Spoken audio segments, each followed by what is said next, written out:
Hi everybody. So today's lesson is going to be for Monday, May 11th. You do not have a bell ringer today. You will have a couple bell ringers this week and then we'll turn them in for the end of May. But today we are working on slides 43 to 45. 3 slides and they are all writing slides. We can get through it. We can get through it. So these slides are what I was talking about last week on how the Soviet Union is going to change drastically, and we're also just going to move through leaders. So as we're just like moving through these slides, there will be a new leader popping up, right? So we just got to keep up because lots of changes are going to happen, and it matters what leader it is, but we can't go through the whole leader's reign, right?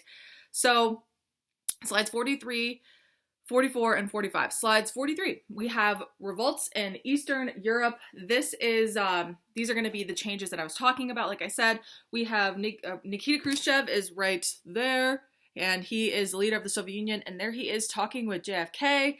Nikita Khrushchev is going to be the spark that is going to push the Soviet Union to like relax its communist beliefs and forces and kind of make everyone realize like, okay, the Soviet Union doesn't have to be like it was in the past with our dictators like Vladimir Lenin and Joseph Stalin.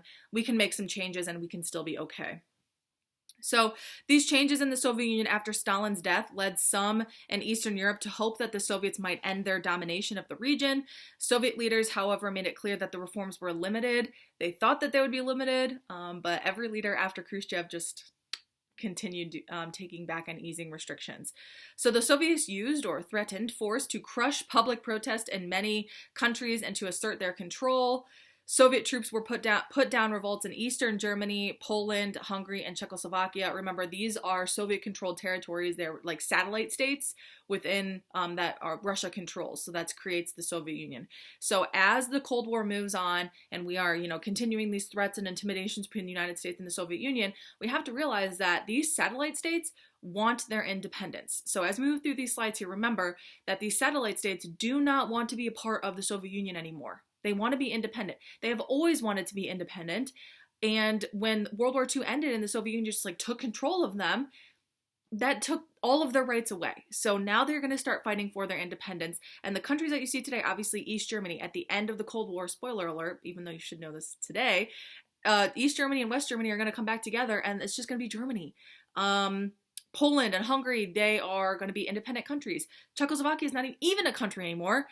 We have the Czech Republic and Slovakia, right? So like a lot of things are going to change at the end of the Cold War, and we are getting very close, like a couple slides away to the end of the Cold War. Okay, in 1980, see how we're just like moving through here? Like Stalin just died in 1953, and we're just like zooming through.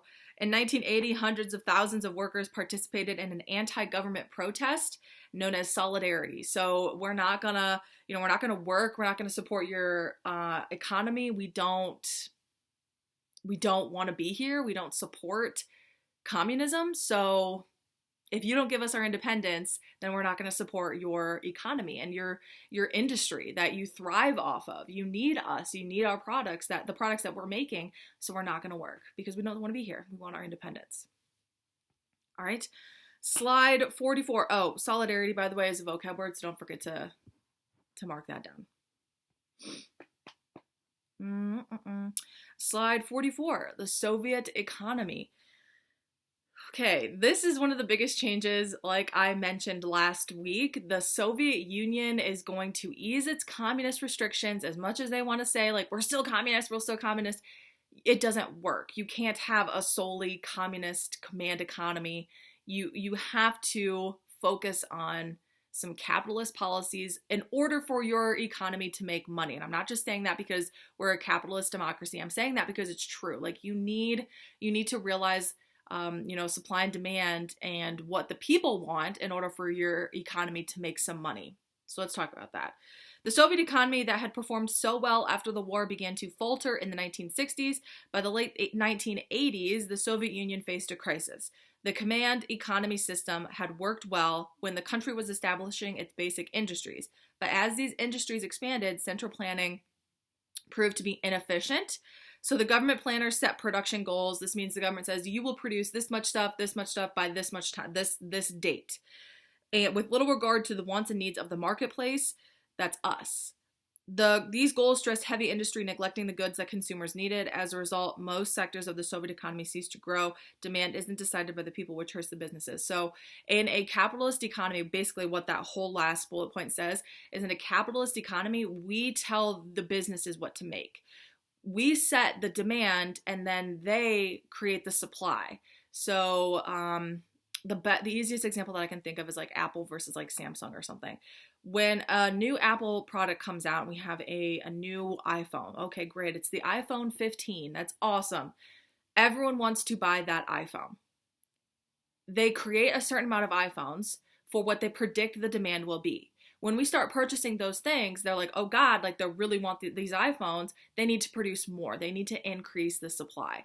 We set the demand. Because we set the demand, businesses can make money because, well, clearly we want the product. They need to increase supply. We buy that supply and they make money. In a communist country, a command economy, the government sets the supply and the businesses make that certain amount. Well, if nobody wants that product and you just made 1,000 iPhones and nobody wants it, then you're going to lose money. And you just worked and worked and worked and you made all those brand new iPhones for nobody. Nobody wants them and you're going to lose money. This is what I mean by like you have to institute some capitalist ideas, basically supply and demand. Don't waste your time making these products that the government sets because it's a communist country.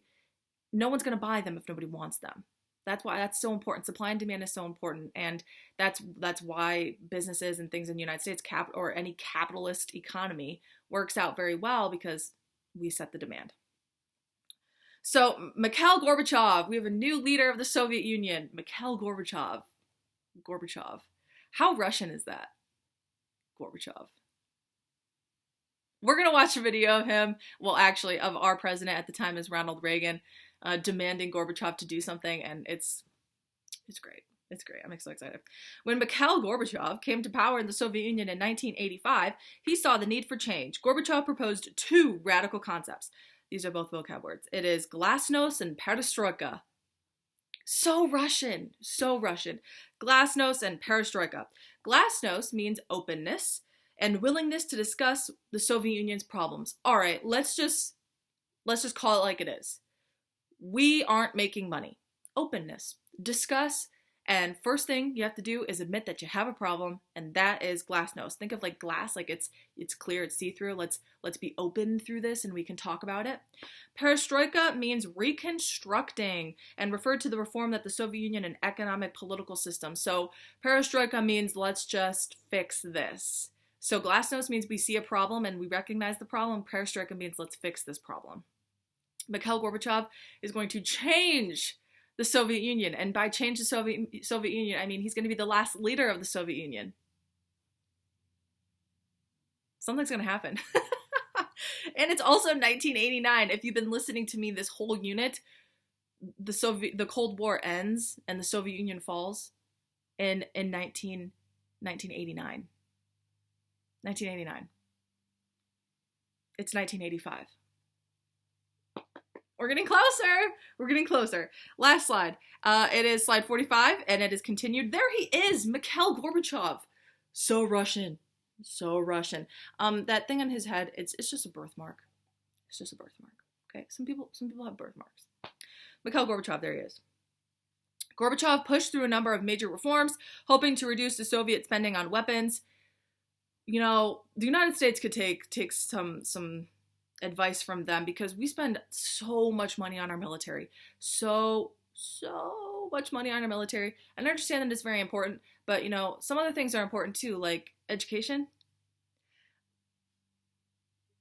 Anyway, so reducing Soviet spending on weapons, he aggressively pursued arms control agreements with the United States. Hey, you know, we're realizing that we have a problem and we're trying to fix this problem. Can we talk about the fact that we have a Cold War going on and an arms race, and maybe let's like stop? Because the Soviet Union's losing money and I can't afford to be in this Cold War arms race anymore. So Mikhail Gorbachev, the last leader of the Soviet Union. We're getting closer.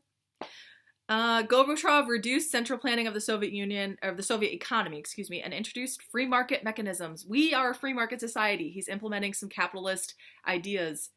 What? That's crazy. Again, we're sitting in the United States like, what are they doing? Like, this is not the Russia that we know. This is crazy. But it's like, yeah, absolutely. We push our ideas so much on other countries, and once the Soviet Union starts to do that, we're like, oh, we're not going to stop them. Like, that's why we get involved in wars, is because we like push our ideas on other people, like Korea and Vietnam. Knowing that the Soviet Union could no longer afford to prop up the communist governments of Eastern Europe, Gorbachev began to pull the troops out of the region, urging local leaders to adapt reforms. This is the breaking point. This is the breaking point right here. The fact that Gorbachev pulls his troops from the satellite states, remember, we just talked about in slide 43, revolts of Eastern Europe, when Khrushchev is in power, we start to see people in the satellite states rebelling. They want their independence. So from the time Khrushchev is in power up until Gorbachev, satellite states are rebelling, and they are fighting for their freedom, for their independence. They don't want to be a part of the Soviet Union. So the fact that Gorbachev pulls his troops, there's no one making sure that these rebellions are going to end. They're done. It's like, I can't anymore. And so he removes his troops and his forces. And so those territories that are going to be fighting for their independence now have nobody watching them. Like no military forces. They're still part of the Soviet Union, but they don't have military forces there to fight the protests. So they can keep going, and they can keep pushing for independence. This is the breaking point of the Soviet Union right here. His actions reverse decades of Soviet policy in Eastern Europe. This is a game changer.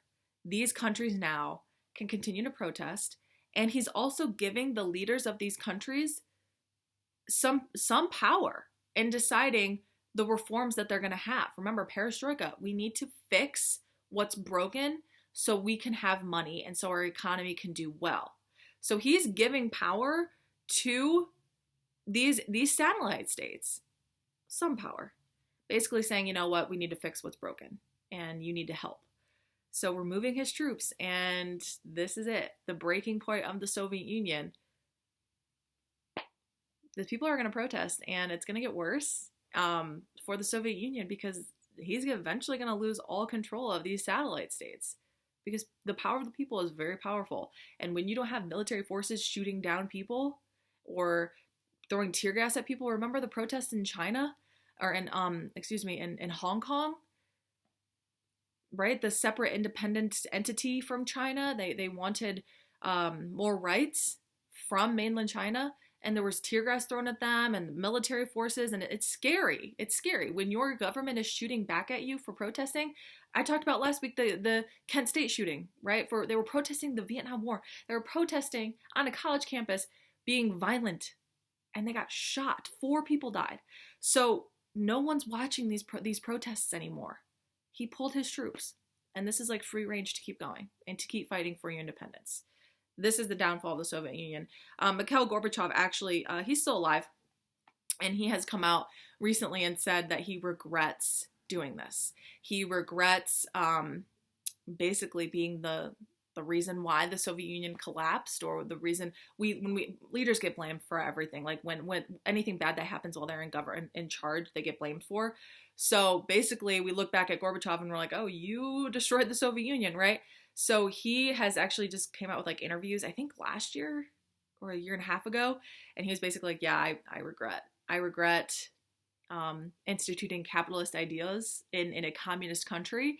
I regret decreasing our communist beliefs in the Soviet Union. And I regret, pulling troops and basically leading to the downfall of the Soviet Union. So he regrets all of that. But either way, he made those decisions, and we are getting very close to the end of the Soviet Union. All right. That's crazy. Here we are. Don't forget to write down those vocab words: glasnost, perestroika, realizing there's a problem, addressing the problem. Solidarity is vocab word. That's all. Don't forget your summary statements too. All right. Bye, guys.